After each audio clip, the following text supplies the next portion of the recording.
Hey, Jackie. Hi, Eric. How are you? I just took a big step. Right? I know. You were like, are you ready? Yeah, are you ready to go? Yeah, ready to go. I got this like Nest. Have you ever seen those things on TV that are like Nest Cafe? Yeah, the Nest. It's like the Gusta pods. Something. I always want to call it Migusta, but that's that meme thing. That's not this coffee machine. But it's so good, and it makes like this delicious thing. It's amazing. I love it. You love it? Yeah, I've heard really good things about those, but I don't own one, so. Yeah, it's like, I guess it's pricey, but I mean, it's a lot cheaper than buying coffee out, like by a landslide. Yeah, especially if you get them on sale or something, or use your Bed Bath & Beyond coupon, because they always have them in, when don't you have a Bed Bath & Beyond coupon? I probably have like 1,000 just stuck in the house somewhere. I could say that I honestly may not ever be an owner of a Bed Bath & Beyond coupon. They always send those huge blue rectangle coupons. Like, they're just... Crazy. I just throw junk mail into the... Well, don't ever get on their mailing list, because you'll never outlive it. Like, they spam you. I finally got... They're not in my email anymore, but they definitely still send me those. So anyways. So have you recuperated? No. I mean, I guess so. Like, it's so hard. It's been kind of hard to get back into it. Yeah. Because I have a lot to do, and... I don't know. I keep using every single excuse to do something else. Like, I organized my office. I threw out a bunch of stuff that needed to get thrown out. I started organizing my makeup area. Like, I've organized this shop. Yeah, and for people that watch the show, you've changed your recording area too, so you now have a fancy backdrop of awesome costumes. Yeah, it's like I want to have some of them displayed, and oh my gosh, guys, I freaking this makes me so mad. In all of my Nintendo craziness, I turned the heat on upstairs here, and it comes out of this central unit right here, and it got really hot in here, and it stuck some of my stuff together. Oh no! Because it got really hot. Like I don't know what I was thinking. That's like super hot. I'm an idiot. Well, the problem is the heat blows directly on them, right? Because they're on these shelves, which is great for the dehumidify and cooling part of it. Yes. But I had the heat on, and something stuck together. I couldn't believe it. Also, my Ferris shoulders bubbled again, so yay. They did?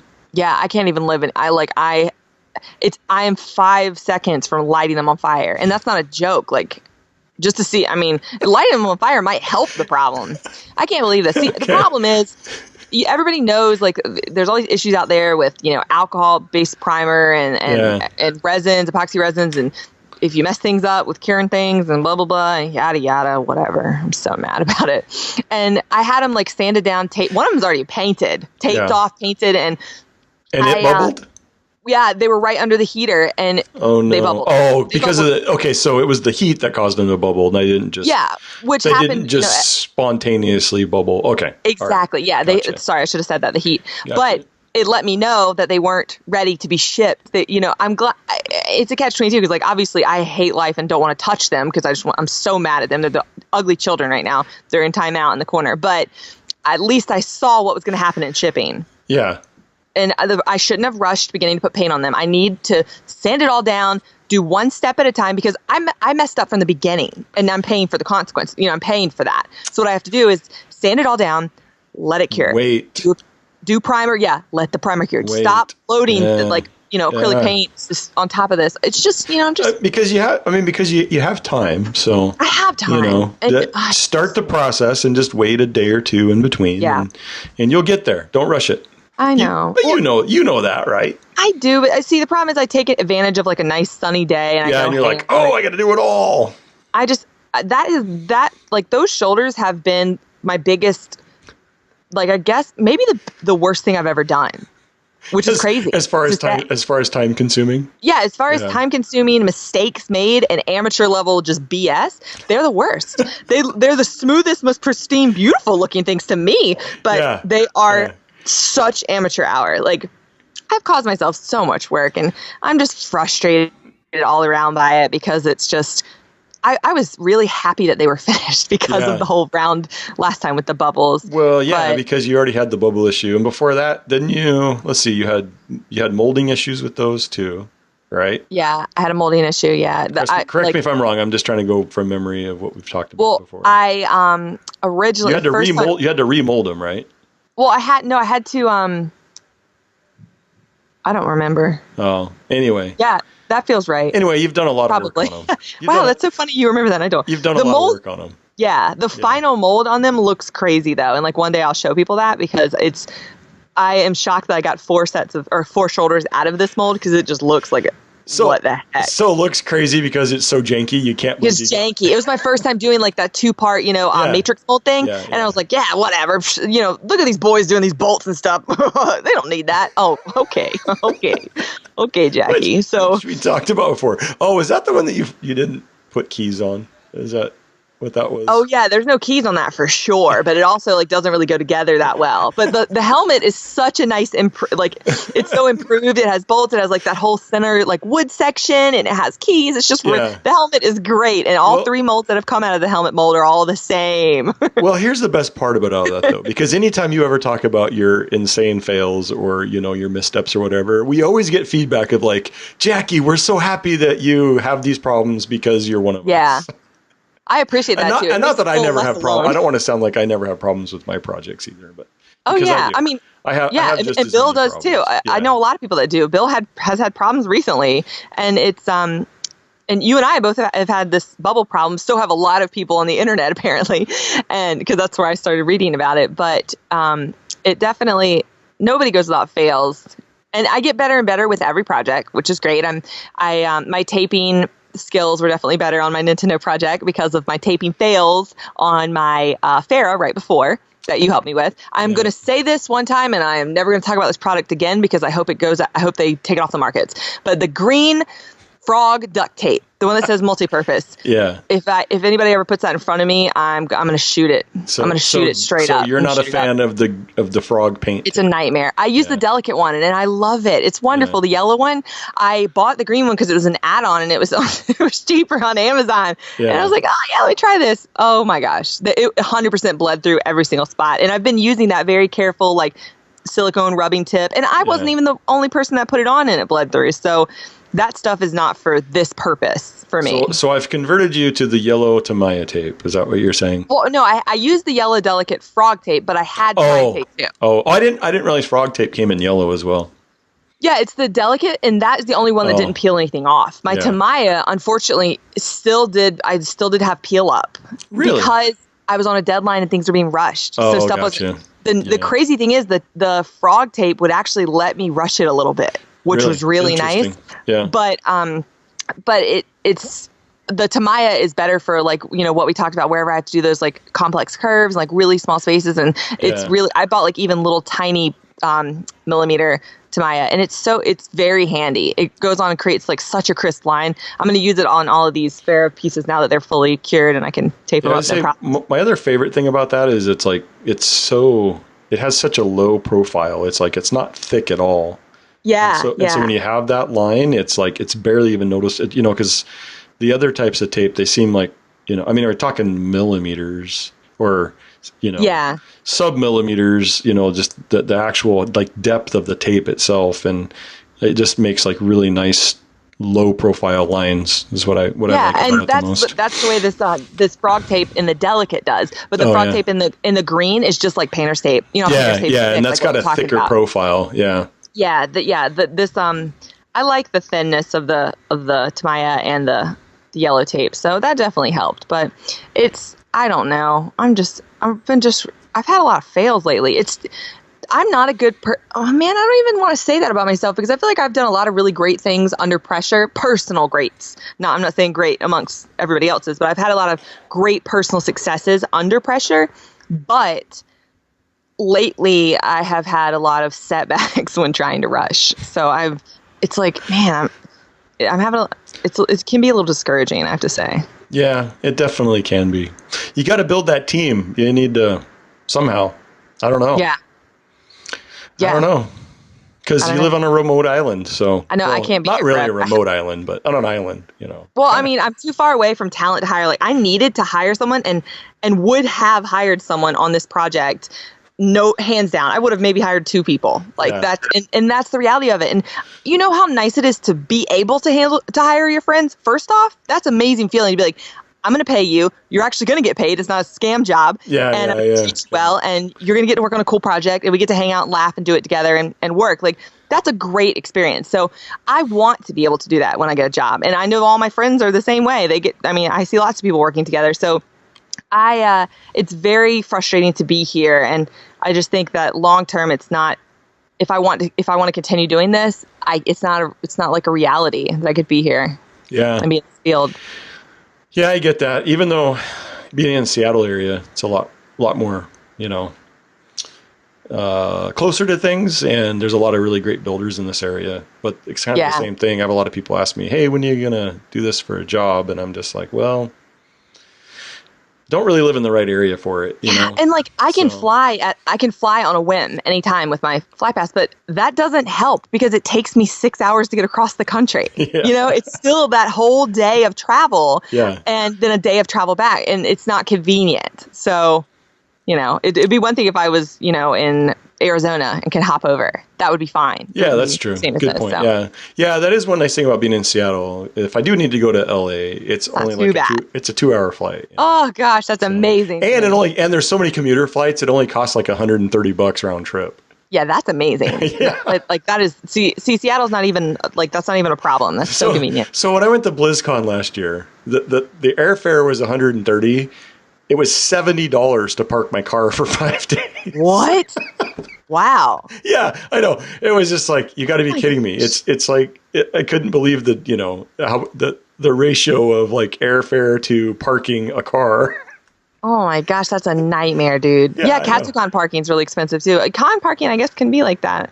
That was parking my car at the airport, Well, actually, that was at the airport. And that was at an off-site, Yeah, because I had to drive down there and leave my car and then be gone for 5 days and come back. Oh, okay, yeah. Because my wife wasn't able to drop me off because of some other stuff she had going on. So. Oh, gotcha. Oh, parking at the airport. Yeah. Yeah. So but I just couldn't believe it. It was like $130 to fly, $70 to park my stinking car.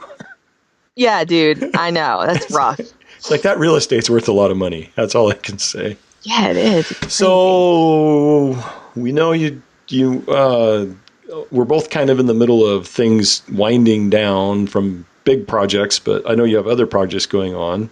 Yeah. Like Farrah is always there. Yeah, and it sucks to have projects that you can't talk about because what do you like? That's kind of a bummer. Is if you get bogged down with a lot of projects that you can't talk about, you get like, I don't know what. You can't be on social media, and that sucks. Like, I feel like companies should just let you talk about anything that you want to talk about all the time. Yeah. NDAs can be kind of a bummer. Well, speaking of NDAs, I don't think we've talked about it since we talked about it before. The one job that I was looking at maybe taking that was a big NDA job. Yeah. I passed on. So yeah. So now, I mean, I know you know that, but I don't know if everybody that listens to the podcast. Just to kind of recap from the last time we talked about that job, and then once a certain con happens, I should be able to talk about it a little bit. So, but that job was for a specific con. Yeah. For a very large company. So I can't wait to see who did take it. Well, I know everybody because it was a group thing. And, yeah. I remember you telling me that. And I know everybody that took it. Some of them are, pretty good costuming friends of mine and stuff. So cool. I'm really excited. I'm really excited for the rest of them, and I'm glad that they were able to take it on. And for me, it just ended up being really just not enough time, because it's summertime and I'd have to be working 24/7 summertime. Yeah. And you give up a lot to like meet a really tight deadline. Yeah. And it's not even that the deadline was that tight. It's just, it would be a very expansive build for me. Yeah. And again, one person, not a whole shop working on something. And yeah, it had probably taken me, a couple months of during the summer. And it's just, we're just, as a family, I'm a family guy. We're just really busy in the summertime. So yeah. Summers are crazy around here too. So it's definitely, I'm trying to weave things in and out, but yeah, I can understand. I mean, so as much as I would have liked to take that job, and like 2 years ago, I'd have taken it without even like, even thinking about it. Yeah. Because that's really what I've been trying to work towards. So it was really, part of me, it was really hard to be like, no, I'm going to pass, But the other part of me was like, so relieved that I did. Yeah. So, and I'm just, it's been a crazy summer already. So had a family emergency like about a week and a half ago where I needed to go be there with my family for some stuff. And, and if I had taken that job, I wouldn't have been able to do that. So that's true. Yeah. So So as much as it was hard to turn down the job itself, I'm at peace with it. So, but I just wanted to, in case anybody out there was wondering, hey, he mentioned that job before, but never said if he took it or not. But so, and right now, you know, I'm the Wonder Woman swords are selling fairly well. So I've just been kind of working on those and trying to decide what my next project's going to be.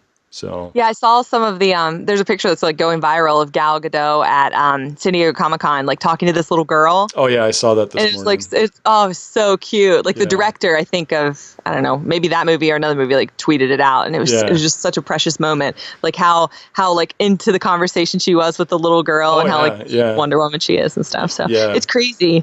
Have you gotten to see Wonder Woman yet? No, my dad asked me to go see Planet of the Apes yesterday too, and I had just I have so much, like it's hard to give any time away. Like even though I haven't been, well, I guess, I mean, I'm working a little bit on the projects themselves, but I've had to fix my space. Yeah, like my space is just a nightmare, and like I left the shop. Oh my gosh, like I left the shop so crazy messy that it just needs to just get straightened up, and like. Man, it's never fun to work in a messy environment. So that probably just like didn't help my morale either, that I didn't have time to stop and clean up. Like, oh gosh. Yeah, having a cleaned up workspace makes a big difference. So. It really does. You just feel so nice about it. It just feels it's you know, a little bit inspiring. It helps you get motivated. So I like space. So you said Planet of the Apes. Have you seen the other two movies? Maybe like on TV or something. See, the problem with me is like I watch stuff and work, so I catch a lot of things and then I don't really remember. A lot of parts of things and stuff. Yeah, like I watched something I have like tried to pay attention to while I've been doing other stuff though is that the Ozark show on Netflix. Have you seen that? I've seen the title card thing for it on my Apple TV, but I haven't. It's good. Yeah, I have been very disappointed in Netflix shows.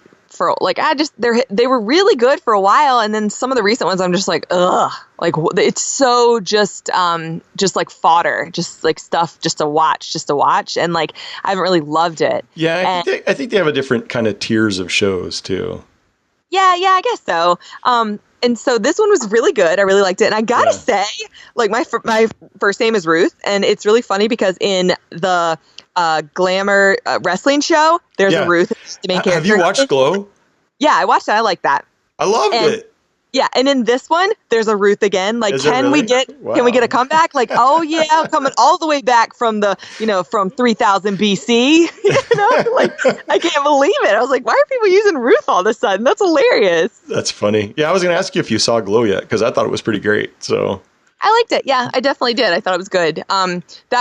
This Ozarks one is better on the scale of things I've liked so far that Netflix has come out with, but that one was needed in this whole gap of things that have just bored me to death from Netflix. Did you know that there's also a documentary about Glow, about the wrestling league? No. Because it really was a real thing. So. Oh, okay. So yeah, it's on Netflix as well. So if you just look up Glow. Oh, okay. I'll have to watch that. And it's not like it's only like an hour and 15 minutes or something. It's not super long, but it's really interesting to see the documentary of the real wrestling league and the actual league had like 40 or 45 women in it. It was like a really big deal. And, oh wow, that's cool. Yeah. So anyway, it's really interesting to see both. So. Yeah, I've been I've run out of so much content to watch that I even like recently watched a documentary called on like Grey Gardens that, like have you ever heard of the Grey Garden sisters? No, I haven't. Okay, well, I'm not going to talk about it because it's just it'll bore most people to death. But if any of you that are listening know about Grey Gardens and like what that's about, like please just have a laugh for me because dang, those girls are crazy. So, but you are caught up on Game of Thrones, which is something else I love Game of Thrones so much. I have like a serious problem. I love Game of Thrones so freaking much. You have no idea. When I found out my show theme was going to be Game of Thrones, I was like, oh yes, like. I recently found my art. We had to have images and some, like what our character's gonna be like. I found my art with my patterns. Yeah. From Cosplay Melee is what you're speaking. Yeah, Cosplay Melee. Sorry, guys. Yeah. And I was like, oh man, because I was gonna do a Targaryen, like a really cool Targaryen. Yeah. And it was loved it. I was like, oh man, that was such a great moment finding out that I was going to do something with that show. Because we were the only one that had like an actual supported theme. And I can't get over it, man. I love Game of Thrones. I love it so much. I'm so sad it's ending. George R.R. Martin, I saw, just posted that he has a new Game of Thrones character story in this new book that he's releasing. It's a book that he's a part of, so it's not his new book. Yeah. But he has a side story that's in a book that's about a Game of Thrones character. And I was like, dude, what are you doing wasting your time on this? Are you serious? Like, what are you doing? It's so funny. I love following his Twitter because he's so maniacal, and I love how mad he gets when people are like, write your book already. You're getting old. You're going to die. Yeah. Like, don't die before you finish your book, dude. Yeah. But I feel like if I were him, I would have a really hard time with the show getting so far ahead, and there's a panel of writers, and there's things have split off, things have gone further than the books. Yeah. I would have a hard time if I was starting to like some of those stories, and I wanted to implement in my book, but they weren't my creation, they weren't my story. Because he did fall in love with one of the characters. Yeah, it's got to be It's got to be an interesting place for him to be as a writer, because they've left the books a long time ago and gone forged their own path. Which actually, I and I've read the books, but I've been happy with the show. I don't mind. I don't mind where it's gone as far as. No, I don't either. I mean, there's definitely a little bit of fan servicing, but to me, I love the show. I mean, I did not like Ed Sheeran being on the show. I don't care what anybody says. That's maybe unpopular opinion. It broke the fourth wall thing for me. Like I was like, what? What are you doing? I was where's Tay-Tay? Tay-Tay's supposed to be with you, It was kind of weird. It wasn't really because it was him. It was just weird to have such a recognizable cameo because... That's exactly right. I mean, correct me if I'm wrong. I don't ever remember there being a cameo on Games of Thrones. No, and there are cameos because I went down that rabbit hole. Games of Thrones. Yeah, like the people have been on the show. But the thing with me is like, okay, and that's fine. That's my opinion. If you liked it, you're allowed to like it too. I'm not saying I'm not saying you have to think what I think. Just me personally, I didn't like it because a lot of people. I mean, I've talked to people that were like, dude, it didn't even really faze me. I wish I was you because for me, it was like I could have used that 5 minutes on anything else. Like I just wanted to see some more of something else. Like I get it was his cameo, but I want 5 minutes of like something of somebody, a character I've learned to just love to pieces. Like I love these characters, and so this is so ridiculous. And I feel like this, I don't know if this makes me sound like a simpleton or something, but I was very upset when Harry Potter ended. Very upset because I grew up with that franchise. And when I watched that final movie, I was like, oh man. Like, I remember falling asleep with a blanket in the first movie in the theater. I mean, I loved it, but I fell asleep. I was tired. Yeah. So I went back and watched it. But I love, when it ended, I was like, man, I'll never in my life again see another one of these, like, beautifully imagined, crazy, like, films. It was just so unique. You know, it took you... There are films that are able to transport you and keep you childlike in mindset, which I love. Yep. And that's rare. And Game of Thrones has the ability for me to sit down and forget about my taxes and forget about the laundry and just really enjoy it. Enjoy it through the whole thing and never be bored. Yeah. And that's rare. Yeah, and they've really built an amazing world on that show, right? You know? Yeah. And in all reality, it really shouldn't even be possible to make it because... I mean, the production on that show is just insanely good. I know, yeah. You know, and they film in like 4 different locations at once. And it's just, I read this article about the production side of it one time, and it's mind-boggling all they do to make that show. Logistically, it even shouldn't even be possible, but somehow they're able to pull it together. And they've created such a rich, dense world, you know, from everything from set design to costuming, you know, all just a litany of amazing actors that create these characters that, you know, you really believe. It's an incredible thing. Yeah. I don't want it to end really. And I know I don't want it to end. I'm very sad about it. And that's my point is like, I love that. I love really good quality entertainment. Everybody does, you know, that goes without saying, but it's like, man, what's going to be the next thing to replace it? Like, what am I going to do? What am I going to watch? Like, what's my thing? Come on. Like, I want something that fulfills, like, it literally was like Harry Potter and then Game of Thrones. Like, I have these things that fulfill these like needs for me, like these weird, like, transport you into another state of mind. Like, a beautiful kind of creation that's just unique and they're both heavy, you know, pretty heavy fantasy as well. So it's kind of you know, is there going to be something else along that lines, you know, that's gonna go on for multiple years that kind of feeds that rich environment of, It's like that part of my brain needs that. Like I've played video games in fantasy worlds, and that feeds it for me. But as an adult, not having time to play video games, those shows and characters do it in the story, and so I definitely it'll be interesting to see where it replaces it. But speaking of production and things that go on, I recently Brianna, this friend on Facebook, she shared this video that showed the wig creation from Game of Thrones. Oh yeah, and like one of Daenerys's wigs is $7,000. Yeah, and that's insane. And it's so porous that when she's outside, like filming in the sun and the sand and soot and stuff, it turns a shade of gray. So they have to like swap it out and like redo it. She has multiples, but I thought that was so interesting. In the video, it actually mentions how it changes color because it's so porous. I guess it absorbs the surroundings or something, and it's very sensitive.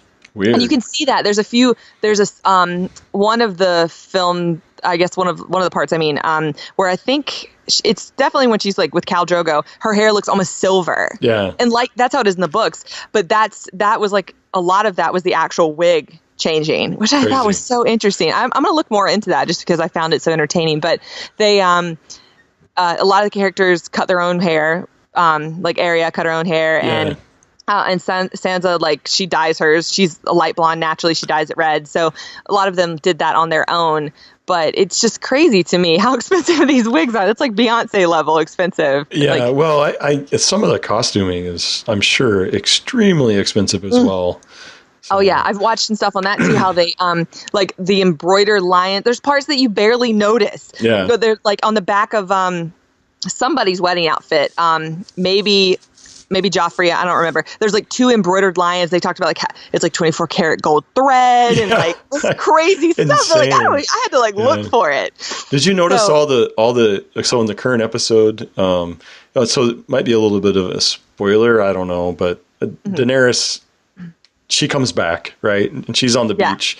That dress or whatever it is she's wearing in that scene, you notice all the little intricate dragon motif on it, and it's I don't know if I even noticed it. Oh, really? Maybe I did. I watched that episode 3 times already, so I can't believe it. It's insane. It's like really subtle, but it's like there's like all kinds of crazy beading and hand stitching, and it's crazy. Yeah. The amount of work that goes into those dresses blows my mind. Like that is crazy to me.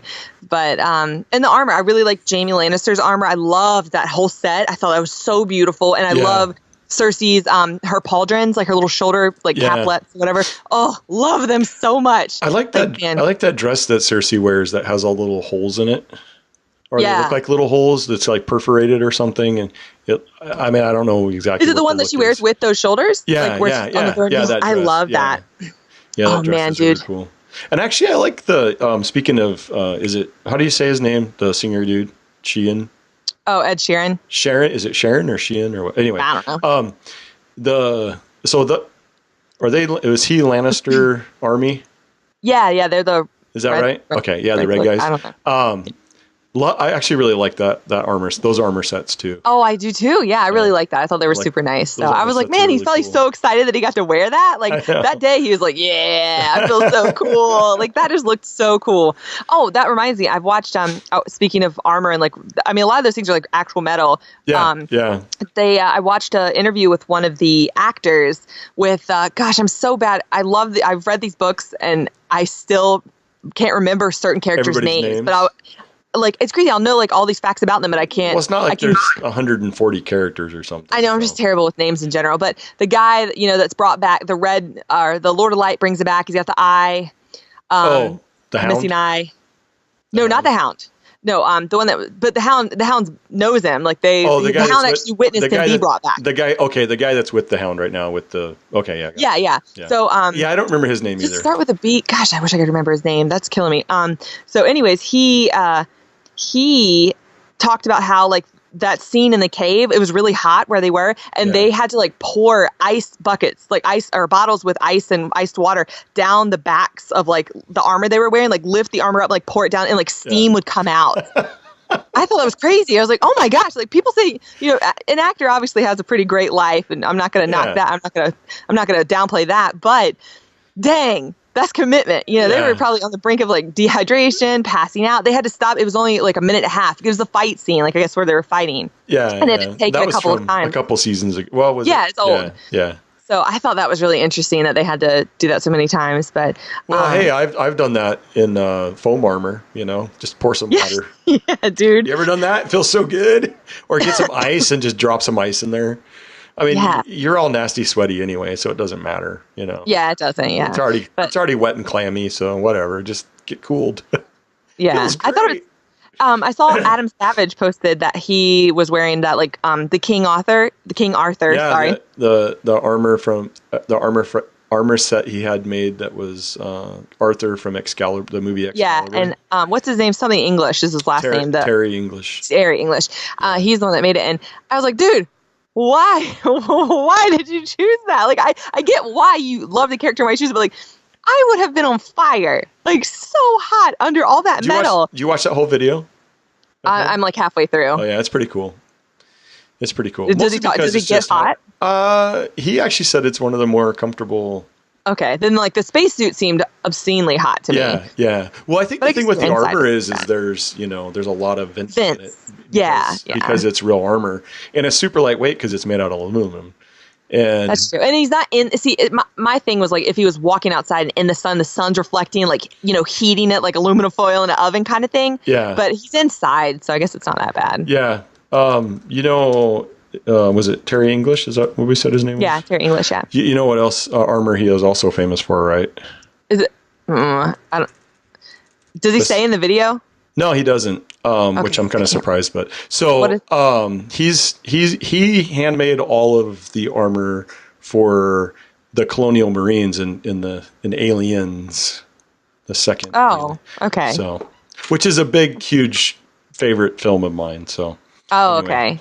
So yeah, he's the man for many years. Like this awesome dude. That's pretty cool. This awesome armorer guy. So all the Colonial Marine armor. You don't see a lot of real metal armor. It's actually like real metal armor, believe it. Even though it's painted, they're painted in the movie. Yeah. It's like the movie, they actually used real metal armor, all handmade by him. So that's really he's got a pretty famous career of being an armorer in Hollywood, or for Hollywood, even though he lives in England, I believe. Yeah, that's super cool. You don't see a lot of real metal. Like my friend Edgar, that was on the show with me, unfortunately, that got eliminated. Yeah. He just won best craftsmanship in the San Diego Comic-Con masquerade, and he wore an all-metal Dark Souls set of armor. Oh wow! I bet that's incredible. Metal.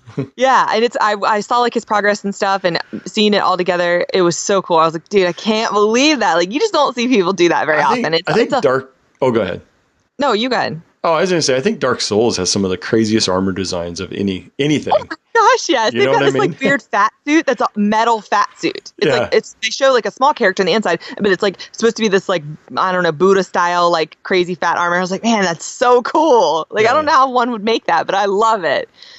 It was really cool. So yeah. But anyways, I was really excited. That game, but have you ever played that game? I guess that game. No, I watched a lot on Twitch. Like when it was big, I watched constantly because I wanted to, but it's very painful. It's it's very unforgiving. Yeah. But it is so fun to watch other people play it and just get obliterated. Like, oh man, I just really enjoy it. It's always more fun to watch other people get wasted. Yeah. Than be the one getting wasted.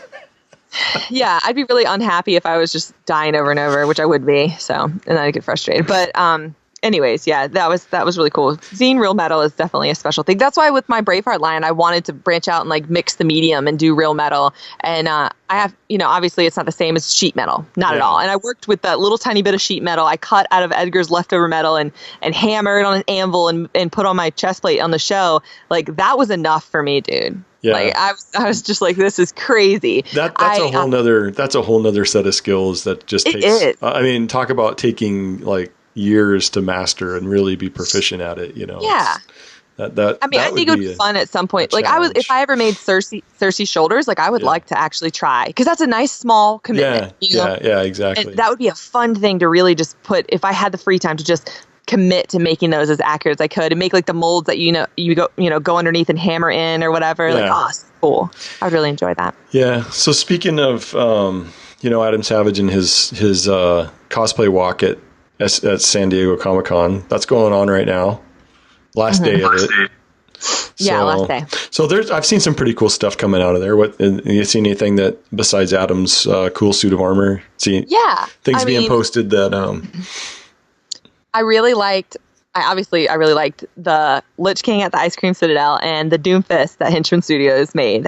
Shout out to our buddies. Yeah, and so it's Thingery, if you guys don't know the name of Frank's shop. And that was just so cool to see. That whole Lich King thing was amazing. Thingergy, sorry. There you go. Thingergy. Frank Ippolito shop Thingergy did Lich King, and then our friend Jordan Hitchman Props did a really amazing Doomfist. So. Yeah, it's so cool. I really like both of them. They're just when a studio gets, like, when they can create something that is just so accurate to the game, that's always shocking. That's always fun. I saw like a couple funny Twitter posts where people were like, dude, I thought it was a statue. Like the Lich King sitting there, and then it like moves. Yeah. It's so funny how they had everybody sitting on the arm of the throne, like straight up Santa Claus style. That was great. Every photo I made me laugh. the humor that they're injecting into all this stuff that they've been doing. Blizzard is just, they have the last couple of years, they're just getting so funny. I mean, they're getting their marketing team is hilarious. Like these guys are just cracking me up because everything is so funny. The commercial that had the Lich King in it was hilarious, and just, I don't know, just all the funny stuff that they've put into it. And they had like they had him even attend last night's like Hearthstone. What's it called? Gosh, it had a funny name. I can't even remember, but it was at this tavern place. And they had like a volcano. I saw they were like carrying in one of the photos. So I wonder what that was. And it just seems cool. They just got all kinds of cool stuff. So all I know is our friend Steven, who is the actor. He's also a prop maker, Solo Roboto, but he's been one of the actors for the Lich King for Blizzard. So I'm sure Steven's been having a great weekend.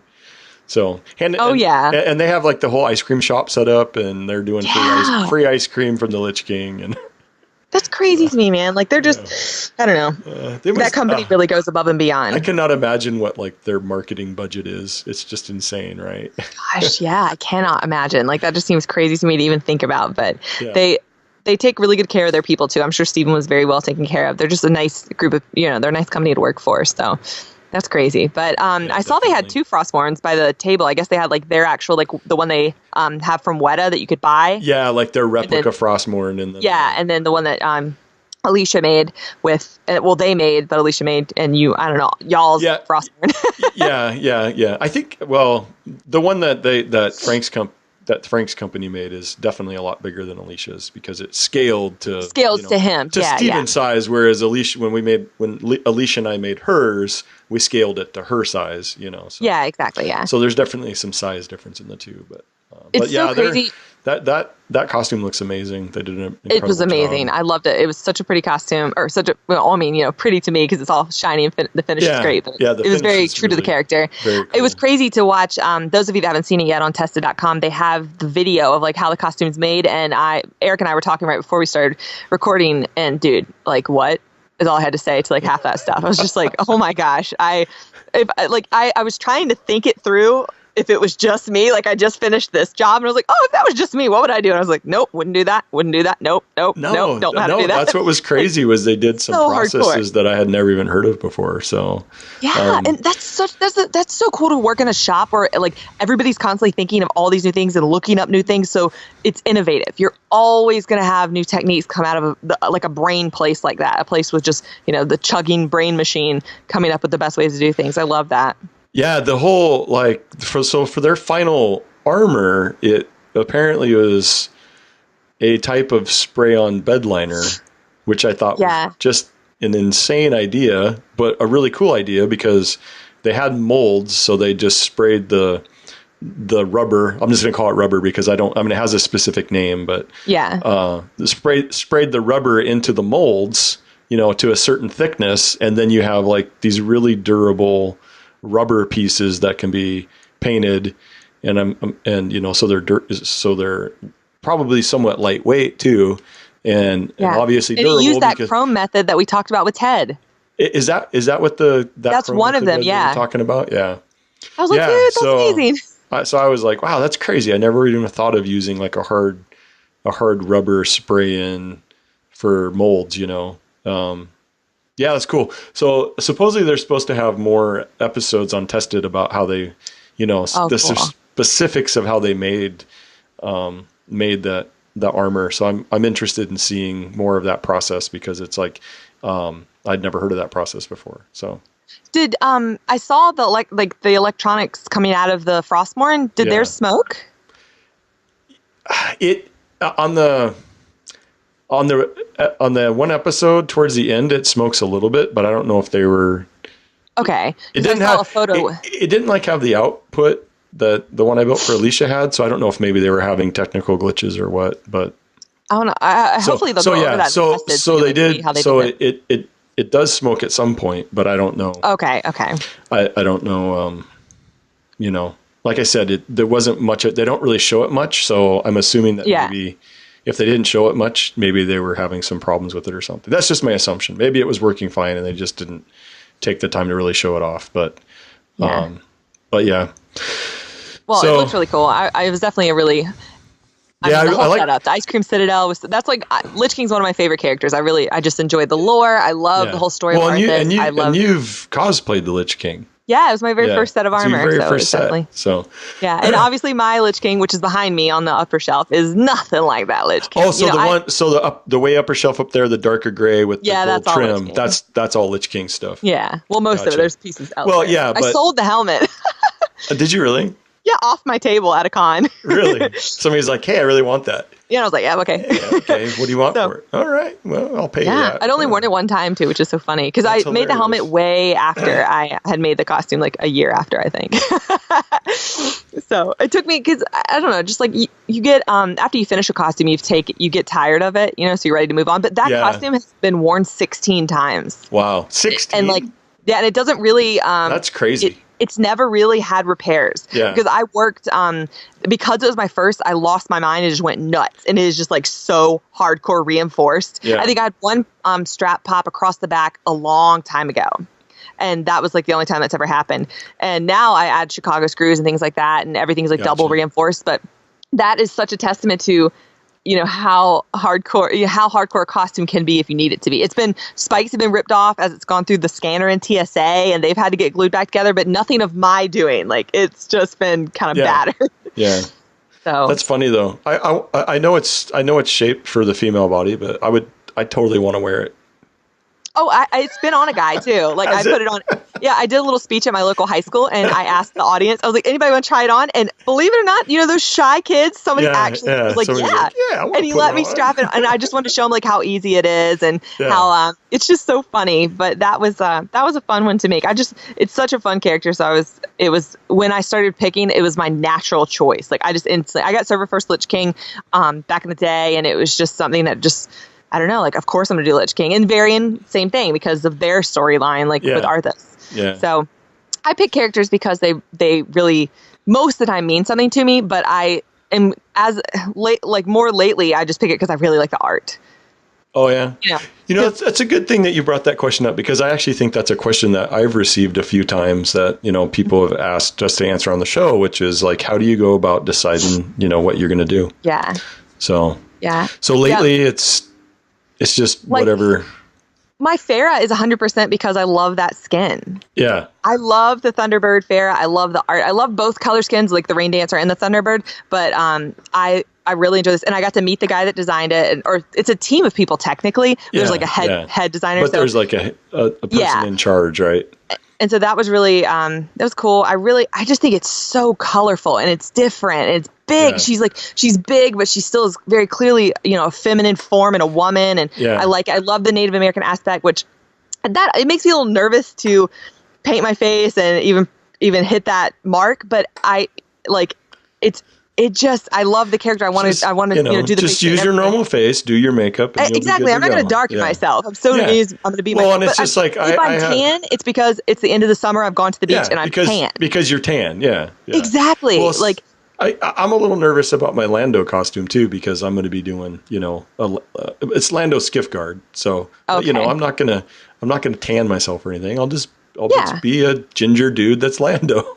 Yeah, exactly. Hopefully people won't mind. Yeah, I have my mustache right here. See, Oh my gosh. I love it. That's hilarious. That's my Lando mustache. Oh my gosh, that's so funny, dude. So, you know. Yeah, I'm just going to go as Ginger Lando. So. Yeah, I think that's fine. Like, I mean, I obviously, the thing that I'm the most concerned about my fair, you know, obviously isn't the race thing, because I'm not going to try to be a different race. I'm just going to be that character. But exactly. I am nervous about trying to get all my hair in that wig, because this will be my first time doing a short wig. Oh, gotcha. And I don't know how that's going to work. Yeah, it's so hard to fit my hair under a long wig, because I usually have to like split it up and kind of hide like lumps. Yeah. And I don't know, man. It's gonna be I see how that could be an interesting thing. I don't have that problem, so you're so lucky. I may give myself a little chop before then, just to make it easier, depending on what unfolds for BlizzCon. You can have your hair, you know, thinned out a little bit or something, maybe. Oh gosh, it's funny that you even say that. But I don't know. It's gonna be tricky. I feel like I'm gonna be really hot. I'm hoping it's cool at BlizzCon. Oh, it was really warm there last year. I'm going to be so freaking hot. I'm going to be dying. Seriously, on Saturday, it was like 90. That sucks so bad. I mean, I guess it's nice that I don't have the humidity, because the humidity here makes me, you know, like I'm just always damp. And it wasn't so bad when I wore Varian for the Legion premiere with fur and everything. And it was hot. And I walked, you know, I was in downtown LA and went to the premiere, and it was fine. But because it's, again, that humidity is what really bothers me. But I have like all these rubber pieces and stuff, and that has like worse than breathing. So no breathability whatsoever. So I've got a bunch of little like freezer pack things that you can put behind your neck, and like these small things. I thought about making little pouches, like pockets, and pre-freezing those, and then wrapping them in something so they won't sweat, and then putting them inside the like little pouches, like around my shoulder, my core. That gets the most hot. I wonder how long they would last. I had them so at Wizard World Philadelphia, I had them with my Varian, because I wore that for 12 hours, and and it was 98 or 99 in Philadelphia. But it was a while. I felt like I had them for like a couple hours in my neck, behind my neck. So that's not too I don't know. I guess it depends on how hot you are. But they had a whole bunch of different sizes, and like they're so small that I could see that it would be nice to just have a little bit of, you know, relief. Just go back to the ice cube method. It works the best. Just dump some in there. Yeah, but I can't get all the stuff wet like that. I wish. Oh, well, why not? Yeah, I have fur. I've like all these things that can't get wet. It'll just completely destroy it. Okay, yeah, you're right. I'm sorry. I forgot that there's all the. There's electronics. I was just thinking. Oh yeah, that's true. I forgot about all the electronics and stuff. I'll short out and then have a little fire. Make it all waterproof. Come on. No big deal. Oh my gosh, Eric. You know. My shoulders are made out of material that floats. That's as far in the water as because you used oh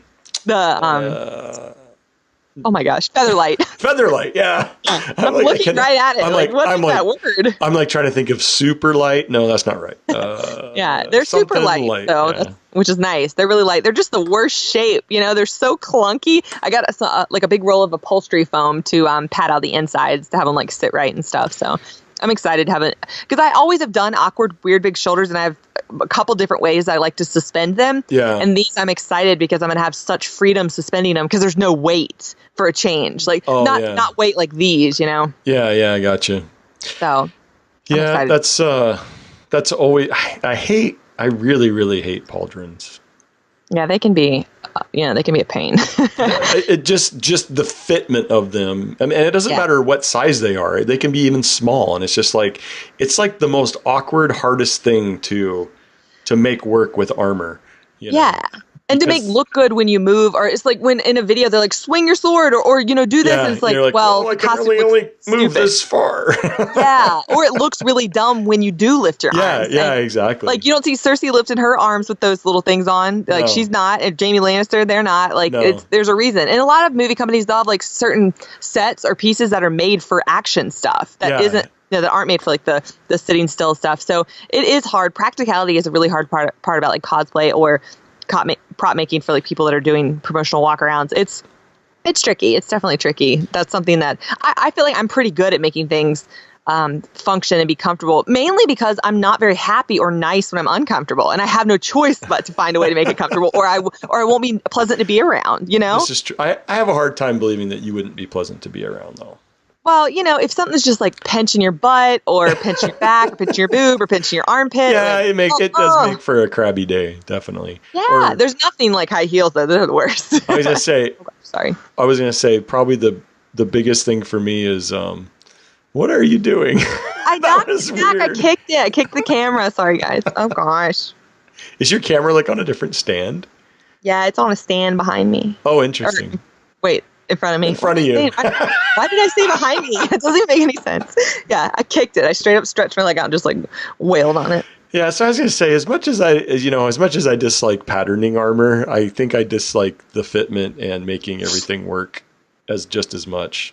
I love that part. That's the part I like the most. So patterning, patterning is something that is like math homework to me. Yeah. So I don't necessarily love it, but it feels like the same way I did homework and it was a necessary part of studying for the test. That's the way I look at patterning. That's a great example. And see, I hated homework, so therefore I hate patterning. So the more you pattern and the more you study, the better you are on the test. So. Which is true. And the more you pattern, the better you are at it. And that's why I'm not very good at it, because I try to avoid it as much as possible.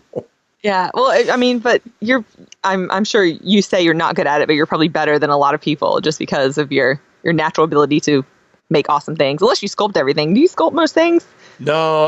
Not your armor. No, you do all that. Yeah. No, I mean, I've done more foam building than anything. I mean, the sculpting stuff has been more recent, just because it's like, and I've said this before, the more I do it, the more I like it. And I'd love, the thing I like about sculpting the most is it's like, there's no, why can't I think? There's no limitations. Limitations, right? Yeah. That's the only thing you're limited by. Limited by. Yeah. I cannot. It's a great word. You sound like me. Yeah, I talk over my words all the time. I like limited. Limited. I can't believe I said limited. Okay, wonderful. So, I'm glad we're getting close to in this episode, because I'm just like, I feel like you're really only limited by your skill, right? Yeah, definitely. It's like if you can't create it, it's because you just haven't built the skill to be able to do it with clay or whatever. And so it's like I wish I had more time to do more of it, because I really do enjoy it. So and I just like how, you're not.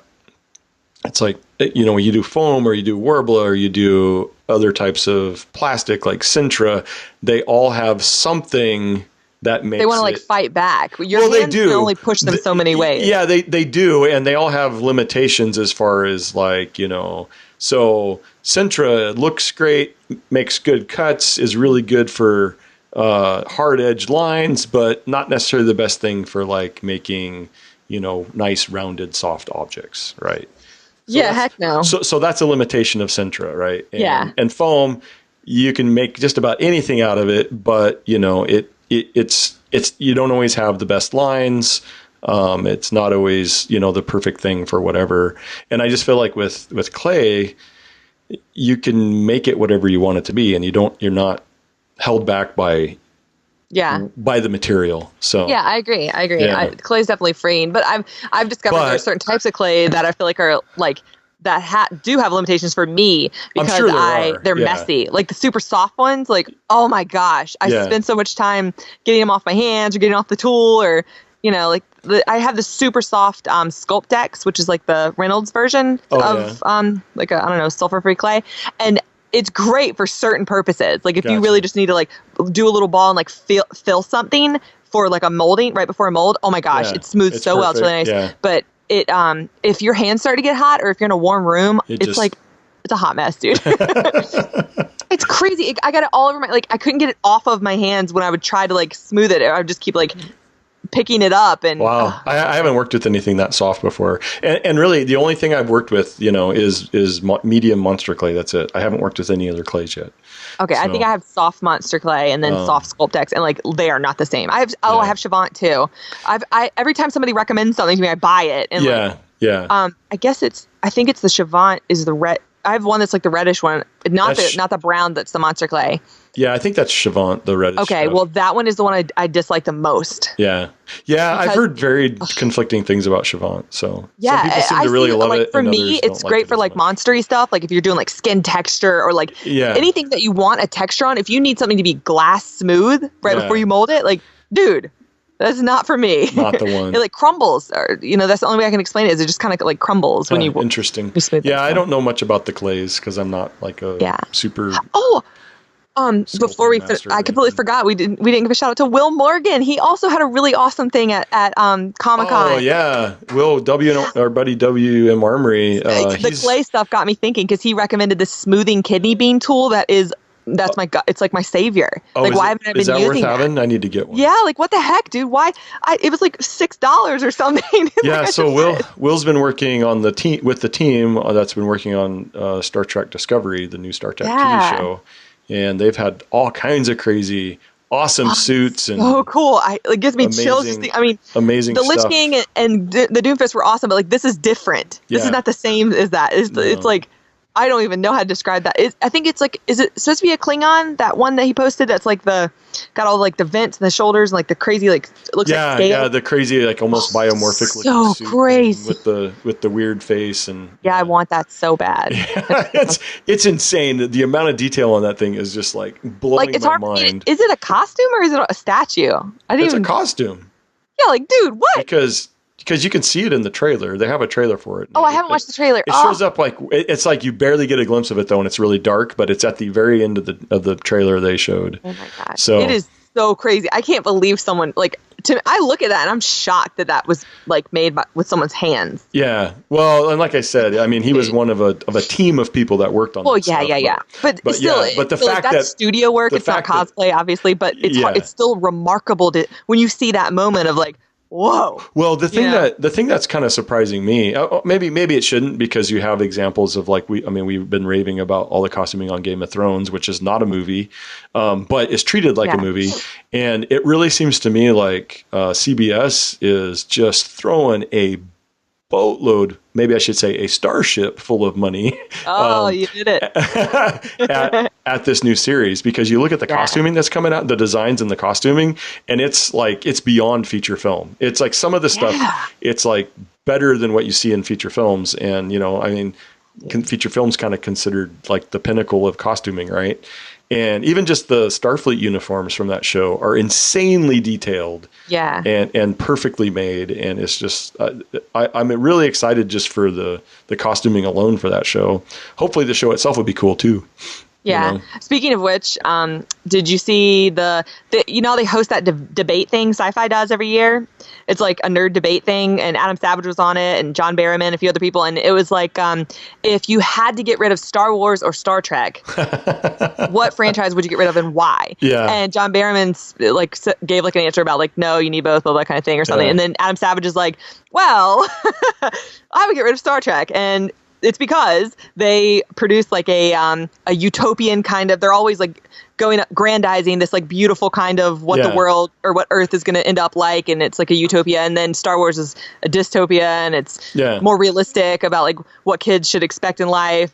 Things are hard, things aren't easy, blah blah. I mean, obviously both are complete. It's in this situation that this conversation makes sense. The context, exactly. But the thing he posted, I guess a lot of people are sharing and talking about like, wow, way to make it so real, dude. And that's how he is though. Like, he's a pretty real dude. I'm actually surprised. I actually would have thought that he would have said that Star Trek would be more important. So no, he's like, kids need to see what the world is like. Yeah. Well, I guess my angle would be that I would think that, when you first, I didn't even know this was going on, this question was posed, but my first reaction was like, I would think that he would say like, well, we need Star Trek because look at all the things we have now that were kind of concepted on Star Trek. Just like influence from pop culture to real life. Yeah, like the types of electronic devices we have, and some of the far out sci-fi things that were only done on a TV show, which we now have in real life. I mean, I want to read exactly what he said. Something as simple as like a tablet computer, which they have. Oh yeah, or like a replicator. I got one of those. Yeah, well, 3D printing, right? I mean, things. I mean, it's influenced. There's a really great article that was in Wired magazine a couple years ago about how Star Trek has influenced the electronics age. I think I've read some article like that, because I also I on like science.org, or I think or .com, it might be .org. They had like an article maybe in like 2006 or something about somebody working on a replicator. Yeah. Like actually working on one. Crazy. And like how they've been working on it for like 10 years. Like, obviously working on it doesn't mean it's working and doesn't mean it exists, but still somebody was dedicating, time and energy and money to doing that, and their brain power, their brilliant brain. Exactly. And the most obvious one being like cell phones, with communicators and stuff and things like that. So, that's so true. It's funny. It's influenced our culture a lot. Yeah. So. Anyway. So the first company that comes up with oh gosh, why can't I think of the word? Beam me up, Scotty. What's the device called? The communicator? No, not the communicator. The actual device that it's like I keep wanting to say. Oh, the transporter. The transporter. Thank you. Gosh, my brain was so hung up on transistor, I could not get past it. Yeah. So the first company that does that, I bet they end up doing like a funny marketing thing that's like, beam me up, Scotty. So it'll be 1,000 years or something. Yeah.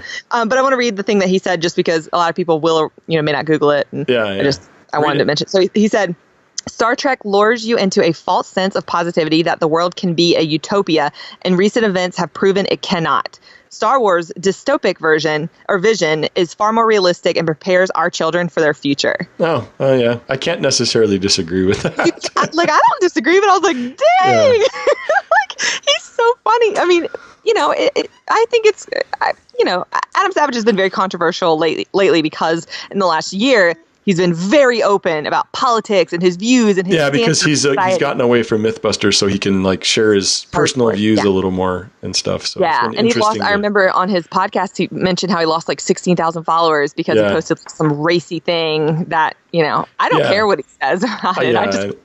He has a right to his own opinion. I don't always agree with everything he says, but I appreciate what he says, because I know that when he makes a decision about something, he's spent a lot of time thinking about it and researching it, and I know that he's he puts his time in to form an opinion, to really understand what he's thinking about. So. He definitely does, I think. And he sees and interacts with so many people across the country. He does so many things that involve him traveling and meeting up with all different levels of humans in all different parts of the world or parts of the country that have different experiences or different economic situations, and I feel like he's gaining a pretty good perspective. He's and maybe that's outraging him, or maybe it's interesting talking about the Star Trek or the Star Trek everything's happy kind of thing. I was reading about the new series, and one of the things that they've changed is did you know that with all up to now with Star Trek, one of Gene Roddenberry's edicts for the series, whichever version it is, was that there was, I can't remember how it was exactly worded, but basically there was a rule to never have anything center around conflicts between crew members. Interesting. Does that make sense? So they always wanted the conflict. Yeah. They always for his vision for the show was the conflict was always supposed to be an outer conflict affecting, whatever crew, and then how the crew responds to that, and not it be about conflict between the crew.